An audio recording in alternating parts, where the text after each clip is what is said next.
So from the perspective of, getting back to, you're talking about, obviously if we have the double helix, you're talking about the silicone based.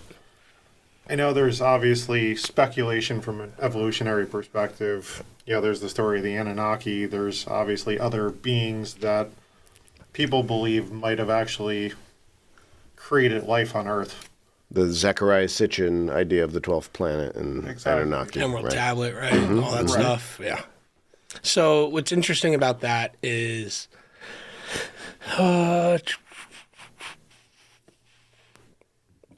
So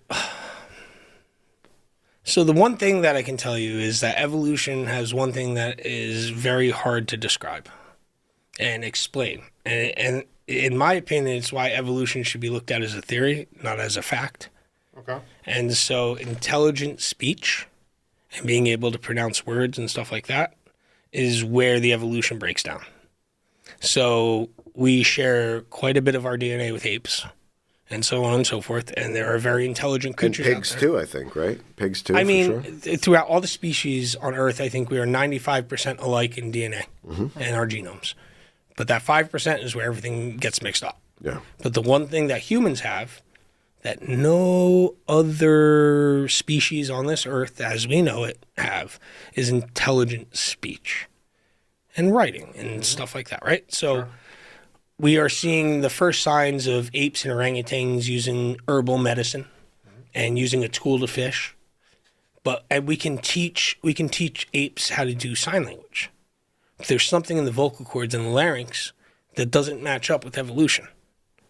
100% does not. Science cannot explain it. I can guarantee you that. You can fact check me and all that stuff. It's the one thing that evolution doesn't explain. And while I believe in evolution, I believe that maybe something had to intervene. Right. And what that is, again, I can't really explain, but that is the major factor. There's a big factor there that people need to pay more attention to and look into a little bit better. And there are people out there looking into it. It's just very hard to explain without something or someone intervening. So that's interesting to say. Is there any possibility, or have they said publicly, let's say, whether the 3-strand DNA of the silicon-based life form and the 2-strand DNA or the 2-helix DNA of the carbon-based life form, do they share any commonalities at all?